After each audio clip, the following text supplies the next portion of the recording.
Section 33 of the Critique of Pure Reason. The Critique of Pure Reason by Immanuel Kant. Transcendental Doctrine of Elements. Part Second. Transcendental Logic. Second Division. Transcendental Dialectic. Book 2. Of the Dialectical Procedure of Pure Reason. Chapter 3. The Ideal of Pure Reason. Sections 1 and 2. Section 1. Of the Ideal in general. We have seen that pure conceptions do not present objects to the mind, except under sensuous conditions, because the conditions of objective reality do not exist in these conceptions, which contain, in fact, nothing but the mere form of thought. They may, however, when applied to phenomena, be presented in concreto, for it is phenomena that present to them the materials for the formation of empirical conceptions, which are nothing more than concrete forms of the conceptions of the understanding. But ideas are still further removed from objective reality than categories, for no phenomenon can ever present them to the human mind in concreto. They contain a certain perfection, attainable by no possible empirical cognition, and they give to reason a systematic unity, to which the unity of experience attempts to approximate, but can never completely attain. But still further removed than the idea from objective reality is the ideal, by which term I understand the idea, not in concreto but in individuo, as an individual thing, determinable or determined by the idea alone. The idea of humanity in its complete perfection supposes not only the advancement of all the powers and faculties which constitute our conception of human nature to a complete attainment of their final aims, but also everything which is requisite for the complete determination of the idea. For of all contradictory predicates, only one can conform with the idea of the perfect man.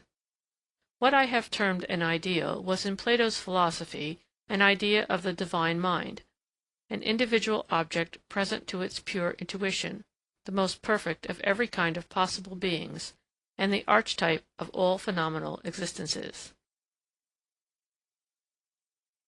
Without rising to these speculative heights, we are bound to confess that human reason contains not only ideas, but ideals, which possess, not like those of Plato, creative but certainly practical power, as regulative principles, and form the basis of the perfectibility of certain actions. Moral conceptions are not perfectly pure conceptions of reason, because an empirical element, of pleasure or pain, lies at the foundation of them. In relation, however, to the principle, whereby reason sets bounds to a freedom which is in itself without law, and consequently, when we attend merely to their form, they may be considered as pure conceptions of reason. Virtue and wisdom in their perfect purity are ideas. But the wise man of the Stoics is an ideal, that is to say, a human being existing only in thought and in complete conformity with the idea of wisdom. As the idea provides a rule, so the ideal serves as an archetype for the perfect and complete determination of the copy. Thus the conduct of this wise and divine man serves us as a standard of action, with which we may compare and judge ourselves, which may help us to reform ourselves, although the perfection it demands can never be attained by us.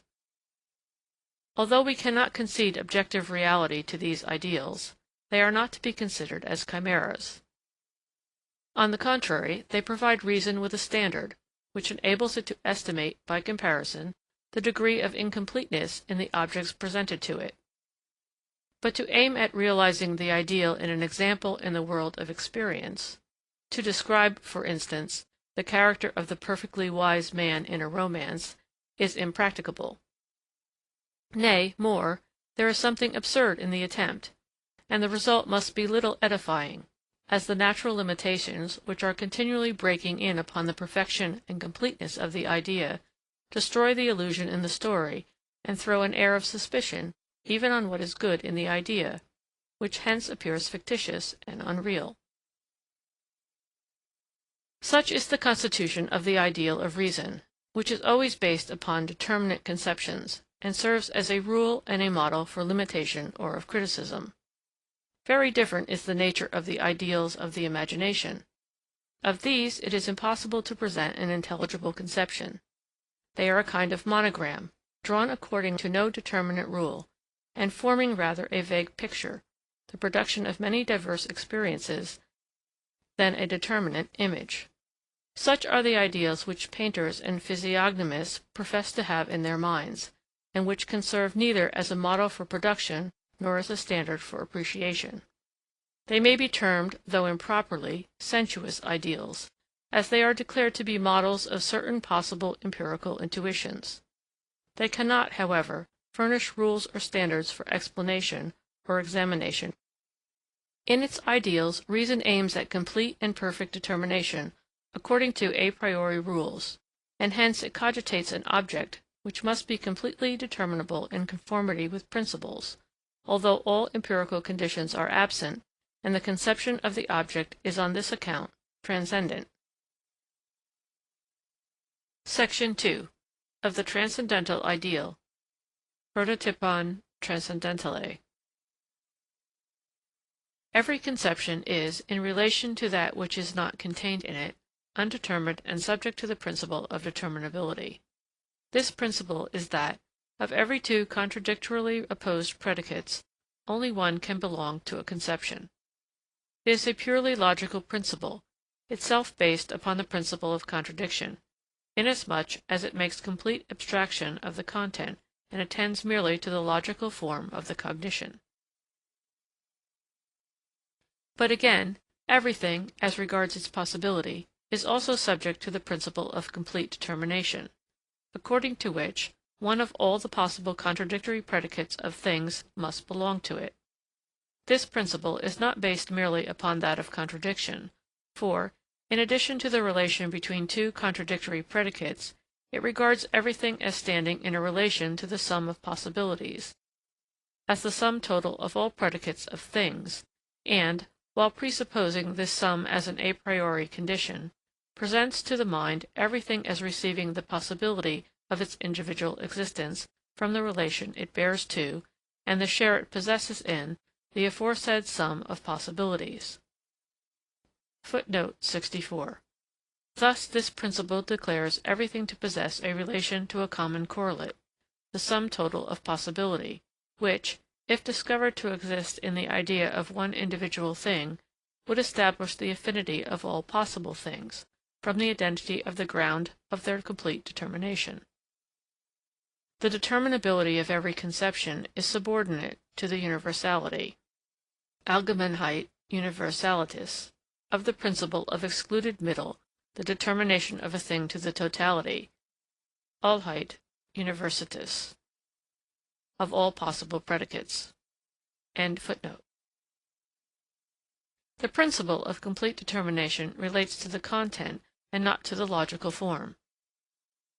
It is the principle of the synthesis of all the predicates which are required to constitute the complete conception of a thing, and not a mere principal analytical representation, which announces that one of two contradictory predicates must belong to a conception. It contains, moreover, a transcendental presupposition, that, namely, of the material for all possibility, which must contain a priori the data for this or that particular possibility.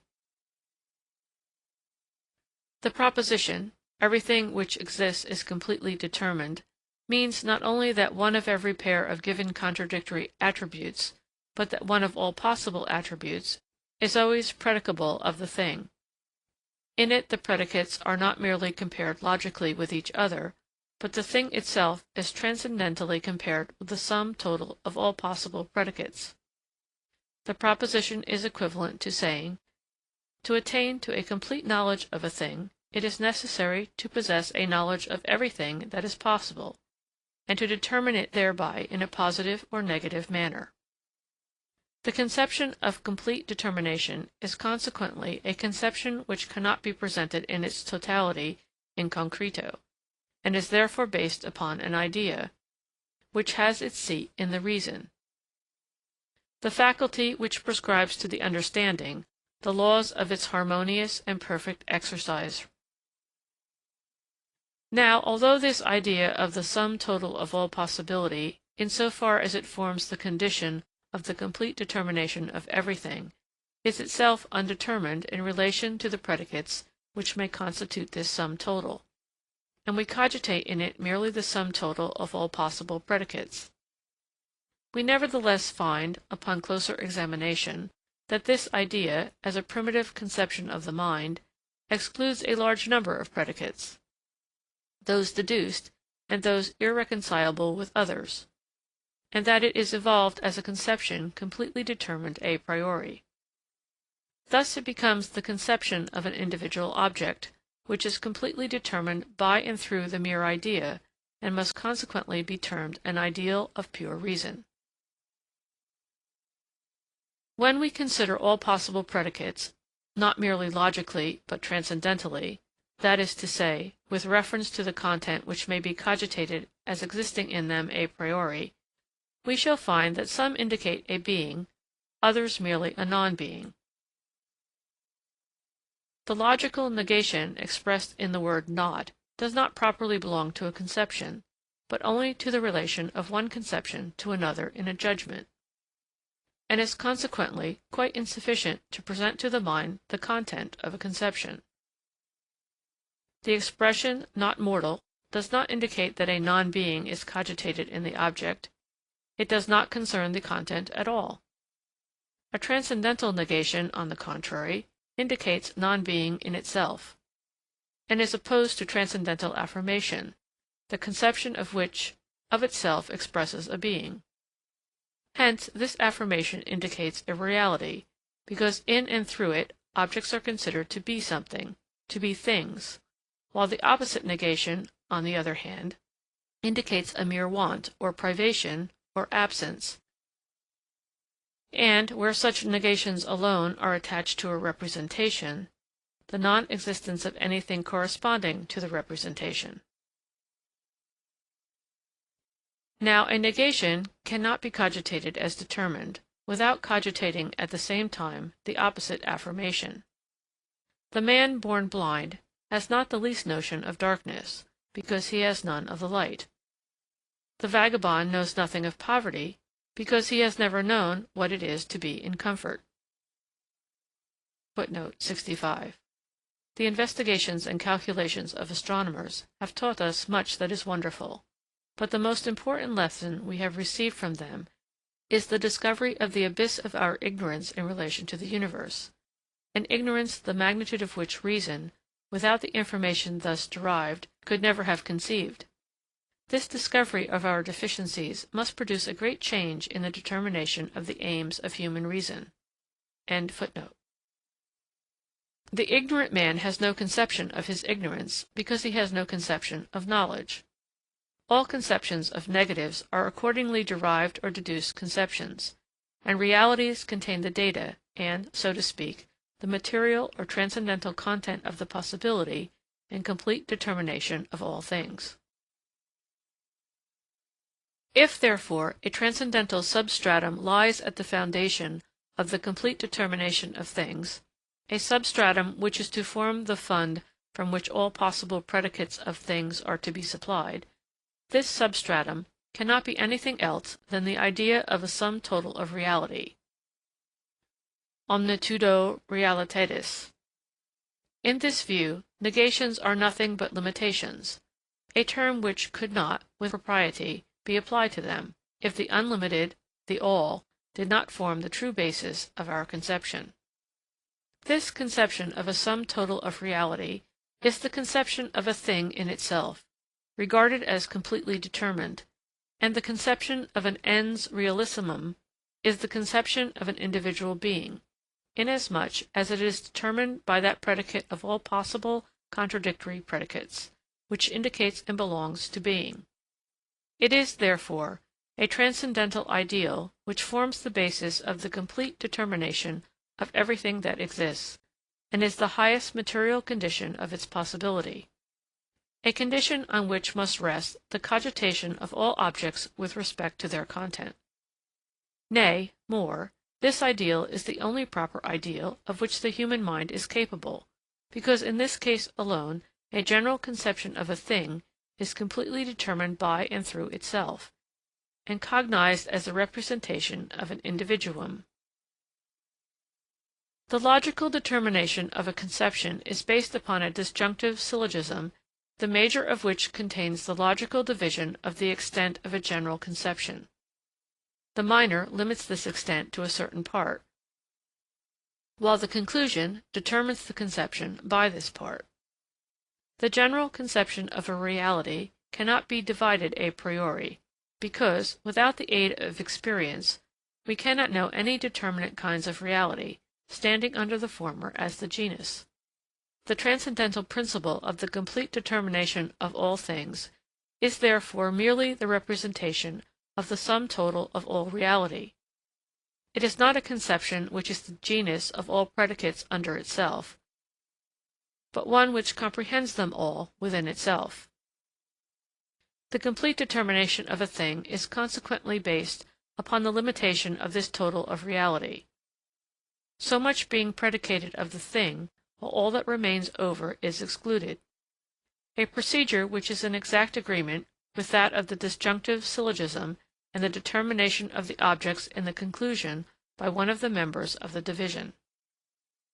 It follows that reason, in laying the transcendental ideal at the foundation of its determination of all possible things, takes a course in exact analogy with that which it pursues in disjunctive syllogisms, a proposition which formed the basis of the systematic division of all transcendental ideas, according to which they are produced in complete parallelism with the three modes of syllogistic reasoning employed by the human mind. It is self-evident that reason, in cogitating the necessary complete determination of things, does not presuppose the existence of a being corresponding to its ideal, but merely the idea of the ideal, for the purpose of deducing from the unconditional totality of complete determination. The ideal is therefore the prototype of all things, which, as defective copies, ectypa, receive from it the material of their possibility, and approximate to it more or less, though it is impossible that they can ever attain to its perfection. The possibility of things must therefore be regarded as derived, except that of the thing which contains in itself all reality, which must be considered to be primitive and original. For all negations, and they are the only predicates by means of which all other things can be distinguished from the ens realismum, are mere limitations of a greater and a higher, nay, the highest, reality, and they consequently presuppose this reality, and are, as regards their content, derived from it. The manifold nature of things is only an infinitely various mode of limiting the conception of the highest reality, which is their common substratum, just as all figures are possible only as different modes of limiting infinite space. The object of the ideal of reason, an object existing only in reason itself, is also termed the primal being, ens originarium, as having no existence superior to him, the supreme being, ens summum, and as being the condition of all other beings, which rank under it, the being of all beings, ens entium. But none of these terms indicate the objective relation of an actually existing object to other things, but merely that of an idea to conceptions, and our investigations into this subject still leave us in perfect uncertainty with regard to the existence of this being. A primal being cannot be said to consist of many other beings with an existence which is derivative, for the latter presuppose the former, and therefore cannot be constitutive parts of it. It follows that the ideal of the primal being must be cogitated as simple. The deduction of the possibility of all other things from this primal being cannot, strictly speaking, be considered as a limitation, or as a kind of division of its reality, for this would be regarding the primal being as a mere aggregate, which has been shown to be impossible, although it was so represented in our first rough sketch. The highest reality must be regarded rather as the ground than as the sum total of the possibility of all things, and the manifold nature of things be based, not upon the limitation of the primal being itself, but upon the complete series of effects which flow from it. And thus all our powers of sense, as well as all phenomenal reality, may be with propriety regarded as belonging to this series of effects, while they could not have formed parts of the idea, considered as an aggregate. Pursuing this track, and hypothesizing this idea, we shall find ourselves authorized to determine our notion of the Supreme Being by means of the mere conception of a highest reality, as one, simple, all-sufficient, eternal, and so on, in one word, to determine it in its unconditioned completeness by the aid of every possible predicate. The conception of such a being is the conception of God in its transcendental sense, and thus the idea of pure reason is the object matter of a transcendental theology. But, by such an employment of the transcendental idea, we should be overstepping the limits of its validity and purpose. For reason placed it, as the conception of all reality, at the basis of the complete determination of things, without requiring that this conception be regarded as the conception of an objective existence. Such an existence would be purely fictitious, and the hypothesizing of the content of the idea into an ideal, as an individual being, is a step perfectly unauthorized. Nay, more, we are not even called upon to assume the possibility of such an hypothesis, as none of the deductions drawn from such an ideal would affect the complete determination of things in general, for the sake of which alone is the idea necessary. It is not sufficient to circumscribe the procedure and the dialectic of reason. We must also endeavor to discover the sources of this dialectic, that we may have it in our power to give a rational explanation of this illusion, as a phenomenon of the human mind.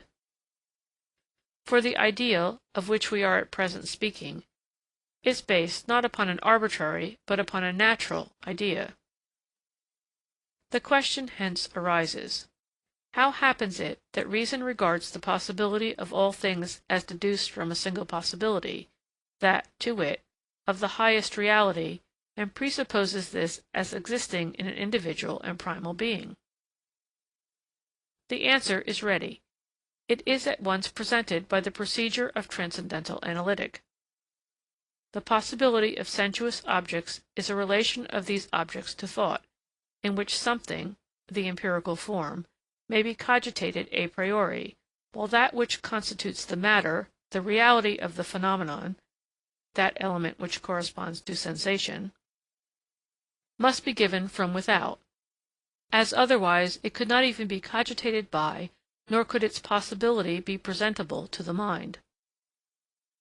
Now a sensuous object is completely determined, when it has been compared with all phenomenal predicates, and represented by means of these either positively or negatively.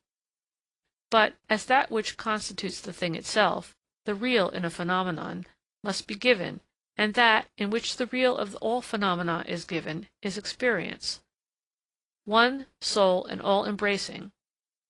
The material of the possibility of all sensuous objects must be presupposed as given in a whole, and it is upon the limitation of this whole that the possibility of all empirical objects, their distinction from each other and their complete determination, are based. Now, no other objects are presented to us besides sensuous objects, and these can be given only in connection with a possible experience. It follows that a thing is not an object to us unless it presupposes the whole or sum total of empirical reality as the condition of its possibility. Now, a natural illusion leads us to consider this principle, which is valid only of sensuous objects, as valid with regards to things in general. And thus we are induced to hold the empirical principle of our conceptions of the possibility of things, as phenomena, by leaving out this limitative condition to be a transcendental principle of the possibility of things in general. We proceed afterwards to hypothesize this idea of the sum total of all reality, by changing the distributive unity of the empirical exercise of the understanding into the collective unity of an empirical whole, a dialectical illusion, and by cogitating this whole or sum of experience as an individual thing, containing in itself all empirical reality. This individual thing or being is then, by means of the above-mentioned transcendental surreption, substituted for our notion of a thing which stands at the head of the possibility of all things, the real conditions of whose complete determination it presents. Footnote 66. This ideal of the ens realissimum, although merely a mental representation, is first objectivized, that is, has an objective existence attributed to it, then hypostasized, and finally, by the natural progress of reason to the completion of unity, personified, as we shall show presently. For the regulative unity of experience is not based upon phenomena themselves, but upon the connection of the variety of phenomena by the understanding in a consciousness, and thus the unity of the supreme reality and the complete determinability of all things seem to reside in a supreme understanding and consequently in a conscious intelligence.